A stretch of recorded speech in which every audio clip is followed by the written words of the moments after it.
तपाईहरु पनि यस्तै भिडियो बनाउन सक्नुहुन्छ। कसरी आज म तपाईलाई यस भिडियोमा सिकाउँछु। त्यसको लागि तपाईको मोबाइलमा भएको क्यापकट एप्लिकेसनलाई ओपन गर्नुहोला। ओपन गरिसकेपछि माथि हेर्न सक्नुहुन्छ प्लसको साइन छ। प्लसको साइनमा क्लिक गर्नुभन्दा अगाडि यदि तपाई हाम्रो च्यानलमा नयाँ हुनुहुन्छ, फर्स्ट टाइम हेर्दै हुनुहुन्छ भने सब्स्क्राइब गरेर बेल आइकन थिच्न नबिर्सिनुहोला।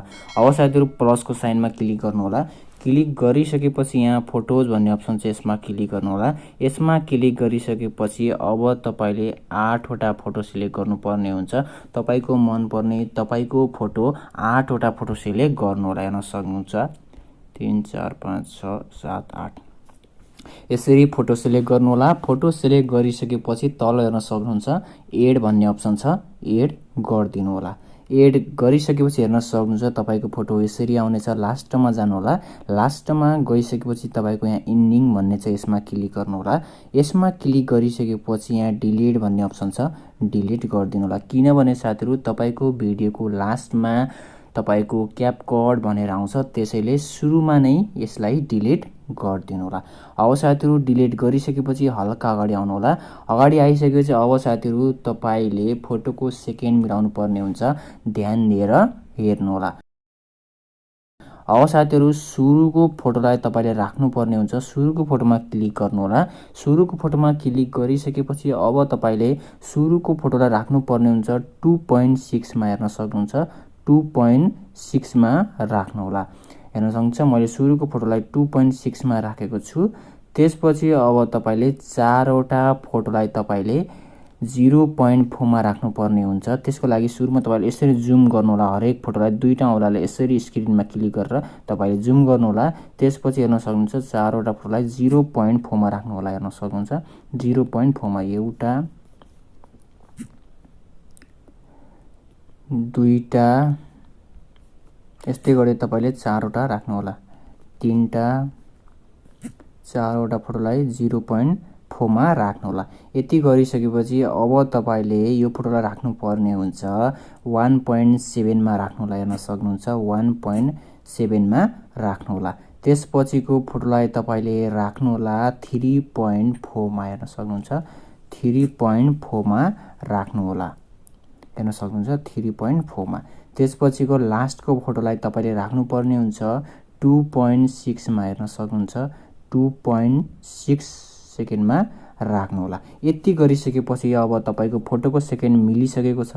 अब तपाईले एनिमेसन लगाउनु पर्ने हुन्छ। एनिमेसन लगाउनको लागि हेर्न सक्नुहुन्छ सुरुको फोटोमा क्लिक गर्नु होला। सुरुको फोटोमा क्लिक गरिसकेपछि एनिमेसन भन्ने अप्सन छ, हेर्न सक्नुहुन्छ। एनिमेसनमा क्लिक गर्नु होला। एनिमेसनमा क्लिक गरिसकेपछि यहाँ कोम्बो भन्ने अप्सन छ, हेर्न सक्नुहुन्छ। यसमा क्लिक गर्नु होला। यसमा क्लिक गरिसकेपछि हेर्न सक्नुहुन्छ तपाईको यहाँ एउटा इफेक्ट छ, यहाँ हेर्न सक्नुहुन्छ। यो इफेक्ट लगाउनु होला। बाइसेक्ट 2 भन्ने इफेक्ट छ, हेर्न सक्नुहुन्छ। यहाँ बाइसेक्ट 2 भन्ने इफेक्ट छ, यो इफेक्ट लगाउनु होला। यो इफेक्ट लगाइसकेपछि अब त्यसपछि अर्को फोटोमा क्लिक गर्नु होला। अर्को फोटोमा क्लिक गरिसकेपछि तपाईले अब लगाउनु पर्ने हुन्छ। लास्टमा जानु होला। लास्टमा गइसकेपछि तपाईको यहाँ एउटा इफेक्ट छ, पेन लेफ्ट र पेन राइट भन्ने दुईटा इफेक्ट छ। अब तपाईले यो फोटोमा पेन लेफ्ट लगाउनु होला। त्यसपछि अर्को फोटोमा क्लिक गर्नु होला। त्यसपछि तपाईले लगाउनु होला पेन राइट। त्यसपछि अर्को फोटोमा क्लिक गर्नु होला। तपाईले लगाउनु होला पेन लेफ्ट। त्यसपछि अर्को फोटोमा क्लिक गर्नु होला। त्यसपछि लगाउनु होला तपाईले पेन राइट। हेर्न सक्नुहुन्छ हामीले 4 वटा फोटोमा पेन लेफ्ट र पेन राइट लगाएका छौं। त्यसपछि अर्को फोटोमा क्लिक गर्नु होला। तपाईले यो फोटोमा लगाउनु पर्ने हुन्छ डिस्टर्ट राइट भन्ने इफेक्ट लगाउनु पर्ने हुन्छ। हल्का अगाडि जानु होला। अगाडि गइसकेपछि तपाईले यहाँ भेट्न सक्नुहुन्छ डिस्टर्ट राइट भन्ने इफेक्ट छ, हेर्न सक्नुहुन्छ। यो इफेक्ट लगाउनु होला। यो इफेक्ट लगाइसकेपछि अर्को फोटोमा क्लिक गर्नु होला। अर्को फोटोमा क्लिक गरिसकेपछि यसमा पनि तपाईले डिस्टर्ट राइट इफेक्ट लगाउनु होला। अब साथीहरु यसमा तपाईले लगाइसकेपछि अब तपाईको लास्ट फोटो छ, लास्ट फोटोमा क्लिक गर्नु होला। लास्ट फोटोमा क्लिक गरिसकेपछि अब तपाईले लास्ट फोटोमा लगाउनु पर्ने हुन्छ पेन्डुलम 1 इफेक्ट, हेर्न सक्नुहुन्छ।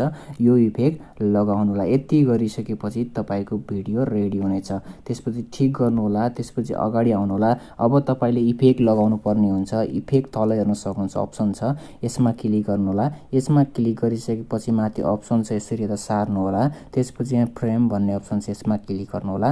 यसमा क्लिक गरिसकेपछि यहाँ हेर्न सक्नुहुन्छ कलर भन्ने छ, हेर्न सक्नुहुन्छ। सेकेन्डमा यो इफेक्ट लगाउनु होला, त्यसपछि ठिक गरिदिनु होला। त्यसपछि तपाईले यसलाई तानेर लास्टसम्म राखिदिनु होला। यति गरिसकेपछि अब तपाईले सुरुमा अर्को इफेक्ट पनि लगाउनु पर्ने हुन्छ, एड इफेक्ट गर्नु होला।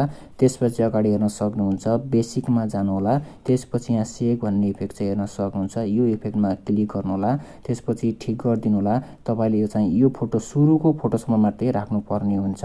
त्यसपछि यसलाई यसरी घटाएर तपाईले सुरुको फोटोसम्म मात्रै राख्नु होला। यति गरिसकेपछि हेर्न सक्नुहुन्छ तपाईको भिडियो रेडी भइसकेको छ। अब साथीहरु साउन्डको लागि चाहिँ मैले यो भिडियोको डिस्क्रिप्सनमा एउटा साउन्ड लिंक दिएको छु, यो भिडियोको लिंक दिएको छु।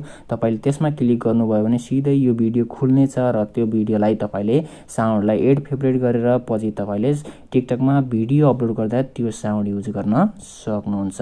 अब साथीहरु यो भिडियोलाई सेभ गर्नको लागि माथि हेर्न सक्नुहुन्छ एरोको साइन छ, यसमा क्लिक गर्नु होला। त्यसपछि एक्सपोर्ट भन्ने छ, एक्सपोर्ट गरिदिनु होला। यति गरिसकेपछि तपाईको भिडियो रेडी हुनेछ।